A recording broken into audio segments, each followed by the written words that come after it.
नाज़िन पनो आकिल खां सखर ताईं नेशनल हाईवे भंजटाह ऐं ज़बून हालीअ जो शिकार थी वियो आहे, जंहिं करे रोड ते सफ़र करण वॾो अज़ाब ऐं हादसा मामूल बणियल आहिनि। वधीक तफ़सील तुफ़ैल आफ्ताब जी हिन रिपोर्ट में।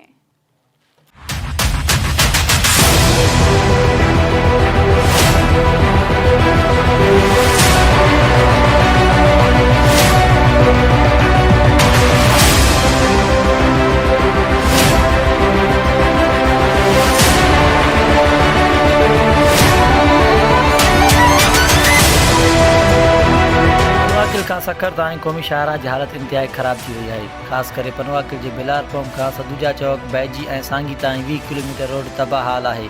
गुज़िरियल बरसातुनि खां पोइ सखर खां पनवाकिल ताईं 45 किलोमीटर जे विच में नेशनल हाईवे जा ॿई रोड उखड़ी विया आहिनि, जॾहिं त केतिरनि ई हंधनि ते रोड में खॾा पइजी विया आहिनि, जंहिं करे क़ौमी शाहराह ते सफ़र करणु कंहिं अज़ाब खां घटि न आहे।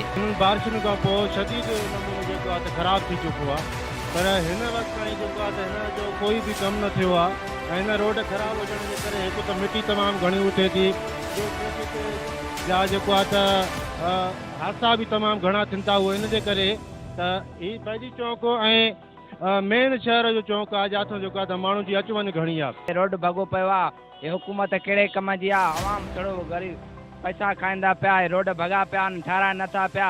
अवाम खे सुख त ॾिनियूं वञनि, अवाम वोटनि लाइ भॻा था अचो पिया, बाक़ी सुख अवाम खे नथा अचो पिया। असांजा रक्षा बक्षा पंचर थींदा पिया, बसियूं ट्रकियूं पंचर थींदियूं, वॾो ॾुख लॻो पिया, रोड नवां करायो। ॿिए तरफ़ नेशनल हाईवे जी तबाही सबबि ट्रैफ़िक जो गुज़रणु इंतिहाई मुश्किल ऐं हादसा मामूद बणियल। अक्सर मुसाफ़िर गाॾियूं हाईवे ते लोॾा खाईंदे नज़र अचनि थियूं, उन करे माण्हुनि जूं हयातियूं दाव ते लॻल हुजनि थियूं, जॾहिं त मुख़्तलिफ़ हेवी गाॾियूं ख़राब थी रस्ते ते बीठल हूंदियूं आहिनि, जंहिं करे ट्रांसपोर्टरनि खे वॾे नुक़सान बर्दाश्त करणो पवे थो। पर नेशनल हाईवे अथॉरिटी, सिंध सरकार ऐं ज़िले इंतिज़ामिया हिन अहम मसइले खां मुकमल तौरु लातालुक़ आहे, जंहिं करे पनवाकिल वासियुनि में सख़्तु कावड़ ऐं ॻणती जी लहर छायल आहे। कैमरा टीम सां गॾु तुफ़ैल आफ्ताब कोराई, SS न्यूज़, पनवाकिल।